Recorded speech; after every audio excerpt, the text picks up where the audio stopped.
This channel does not promote any violent, harmful, or illegal activities. All content provided by this channel is meant for an educational purpose only. আর এই মুহূর্তে একটা বড় খবরের দিকে নজর রাখতে হচ্ছে। রাজারহাটের দক্ষিণ নারায়ণপুরে বিস্ফোরণ, যে খবর পাচ্ছি আমরা, রাজারহাটের দক্ষিণ নারায়ণপুরে বিস্ফোরণ, একটি ভাড়া বাড়িতে বিস্ফোরণ হয়। এই মুহূর্তে যে খবর পাচ্ছি আমরা, এক্সক্লুসিভ ছবি আপনাদেরকে দেখাচ্ছি, রাজারহাটের ছবি। দক্ষিণ নারায়ণপুরে বিস্ফোরণ, একটি ভাড়া বাড়িতে বিস্ফোরণ হয়। সুতলি বোমা ফেটে বিস্ফোরণ বলে প্রাথমিক অনুমান করছে পুলিশ। ক্ষতিগ্রস্ত দুটো ঘর। এই মুহূর্তে রাজারহাটে দক্ষিণ নারায়ণপুরে বিস্ফোরণ, ভাড়া বাড়িতে বিস্ফোরণ হয়েছে।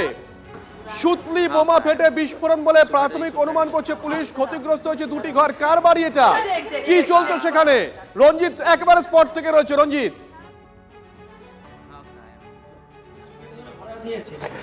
দেখো এই মুহূর্তে রয়েছি আমি দক্ষিণ নারায়ণপুরের সুপারি বাগানে, একটি চারতলা বাড়ির নিচতলায়। একটু দেখাবার চেষ্টা করি শুভজিৎ তোমাকে, যে ঘটনাস্থল অকুতস্থল থেকে দেখো এই মুহূর্তে বোমা, গ্রাউন্ড জিরো থেকে বোমা দেখো এই পাশ ওপাশ কিন্তু ছিটকে পড়ে রয়েছে। এবং এক সাইন্সা নামে এক যুবক, তিনি একজনকে ভাড়া দিয়েছিলেন এবং গতকাল সন্ধেবেলা সেই এক যুবক আসে এবং একটি ব্যাগ নিয়ে আসে। তা কিন্তু সিসিটিভিতে কার্যত স্পষ্ট দেখা যাচ্ছে। এবং তোমাকে বোমার ছবিটা দেখাচ্ছি। এই ঘর কিন্তু এলোমেলো এবড়ো খেবড়ো হয়ে পড়ে রয়েছে। তোমাকে সেই বোমার এক্সক্লুসিভ ছবি দেখাচ্ছি। ঘটনাস্থলে যেভাবে বিস্ফোরণ হয়েছে, ব্যাগ ভর্তি বোমা, এবং সেই বোমার যে যারা থাকতো তারা কোথায়, এতটাই ছিল যে কি পরিচয়? দেখো এলাকারই যুবক সাহেন্সা নামে এক যুবক, তিনি ভাড়া দিয়েছিলেন গত দুদিন আগে এবং সেই ঘরে কিন্তু এখনো পর্যন্ত লোক আসেনি। এবং গতকাল সন্ধে থেকে 8:30 নাগাদ দেখা যায় যে একজন যুবক তিনি আসেন এবং তিনি এসে একটা ব্যাগ নিয়ে আসেন। এবং পরবর্তীতে দেখা যায় যে এই দেখো, তোমাকে একটু দেখাবার চেষ্টা করি যে এই যে ঘরে বিস্ফোরণের ঘটনা, সেই ঘরে বিস্ফোরণের তীব্রতা এবং ভয়াবহতাটা এতটাই ছিল যে পাশাপাশি ঘর কিন্তু ভেঙে দুমড়ে গেছে, পাখা সমস্ত কিছু এলোমেলো হয়ে গেছে। তোমার ঘরের ছবিটা আরেকবার দেখায় শুভজিৎ। দেখো ছবি দেখছি, ছবি দেখাতে কয়েকটা ইনফরমেশনও চাইবো। বাড়ির মালিক তিনি কি বলছেন, মুখ খুলেছেন? দেখো আমি সরাসরি চলে যাই পাশে, একজন ব্যক্তি তিনি আহত হয়েছিলেন।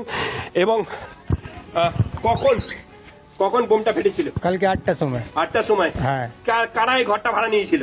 ভাড়া কেন নিয়েছে আমি জানি না। চাইন্সা ব্রোকার ছিল, ও এনেছিল, দুজনকে দেখিয়ে ওকে ভাড়া দিয়েছিল।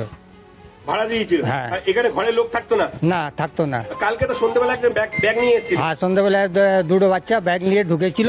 আবার ঢুকে বার হলো, 4-5 মিনিট পরে ব্লাস্ট হয়ে গেল। আপনার তো মাথায় লেগেছে? হ্যাঁ, আমার লেগেছে, এতো মাথায় লেগেছে। আমার বাড়িতে ছিলাম আমি, পুরো লেগেছে মাথাতে। ইনি কি বাড়িওয়ালা? আরেকজনকে দেখাই, পাশের ঘরেরই বাসিন্দা, তিনি ভাড়াটি, ইনি ভাড়াটিয়া, পাশের ঘরের ভাড়াটিয়া।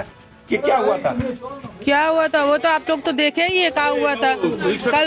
हम तो ड्यूटी में थे, हम तो घर में थे नहीं, मेरा बच्चा लोग भी नहीं था। मेरा हस्बैंड चोट लगा, मेरे हस्बैंड को बम ब्लास्ट हुआ है, मेरा घर पूरा गया। आप तो देख ही लिए पूरा घर का अवस्था हो करके। বাড়িওয়ালা কোথায় রঞ্জিত? কাকে ভাড়া দিয়েছিল, খোঁজ খবর নিয়ে দিয়েছিল কি? বাড়িওয়ালা কোথায়? ब्रोकरी किया था। हाँ, साइंसा बोल के। बाड़ी वाला ऊपर में रहता है। ऊपर में रहता है? हाँ, छतला में। किसको भाड़ा दिया वो मालूम है? नहीं, नाम नहीं पता है किसको दिया है भाड़ा। किसको दिया? नहीं, नाम नहीं पता है ना। हम लोग को ही पता नहीं है, उसको पता है कि नहीं पता हमको ही नहीं पता। मगर हम लोग को पता नहीं है, हम लोग बगल में रहते, उतना किसी का ताक झाक नहीं। मगर अभी जो हुआ, अभी मेरा बच्चा रहता है, जब मेरा हस्बैंड को कुछ हो जाता है, इसका रिस्क लेता कौन? आपका नाम? শহীদা বেগম। দেখো এই মুহূর্তে পুলিশ পোস্টিং কিন্তু বসানো রয়েছে। এই বাড়িটা তোমাকে একটু দেখাবার চেষ্টা করি। এই চারতলা বাড়ির ওপর তলায় কিন্তু বাড়িওয়ালা থাকেন। এবং গত দুদিন আগেই তিনি সাইন্সা নামে এক ব্রোকার কিন্তু ভাড়া নিয়ে। পীযূষ কানড়ি আমাদের সঙ্গে টেলিফোনে রয়েছেন। পীযূষ বাবু, শুভজিৎ রয়েছে স্টুডিও থেকে। এখনো পর্যন্ত যে খবরটা আমরা পেয়েছি, পুরো বিষয়টা হয়তো একটু পরে ক্লিয়ার হয়ে যাবে। দক্ষিণ নারায়ণপুরে একজন একটি ঘর ভাড়া দিয়েছিল, যাদেরকে ভাড়া দিয়েছিল তারা ওখানে থাকতো না, ঘরটা ভাড়া নিয়েছিল। সিসিটিভিতে দেখা যাচ্ছে যে দুজন গতকাল এসেছিল, হাতে ব্যাগ ছিল, তারা বেরিয়ে চলেও যায়। তারপরেই ওই ঘর থেকে বিস্ফোরণ হয়। বিস্ফোরণ স্থলে আমাদের সহকর্মী রঞ্জিত পৌঁছে গেছিল। আমরা দেখলাম ওখানে ওই সুতলি বোমা হয় না, সেই সুতলিগুলো পড়ে আছে। এখনো পর্যন্ত শুনেছেন গোটা বিষয়টা? আমার কাছে খবরটা রাত্রিবেলায় এসেছিল। আমি পুলিশকে বলেছি তদন্ত সঠিকভাবে করতে। আর এগুলো তো সব পুরনো পাপ, যে পাপগুলো নতুন করে উভরে আসছে। এলাকাবাসী আতঙ্কে আছে, এলাকাবাসী যেন শান্তপূর্ণ ভালোভাবে থাকতে পারে তার ব্যবস্থা আমি করছি। এমনি ওই এলাকা বা বাড়ির যে মালিক, তার রেপুটেশন, এগুলো কিছু সম্পর্কে জানেন কিছু?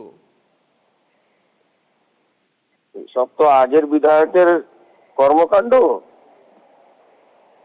আজাদ বলে ছেলে এই সবগুলো চালাতো। এখন সেই র্যাকেটটাকে কমপ্লিটলি অফ করার চেষ্টা করা হচ্ছে, পুলিশকে ইনস্ট্রাকশন দেওয়া হয়েছে।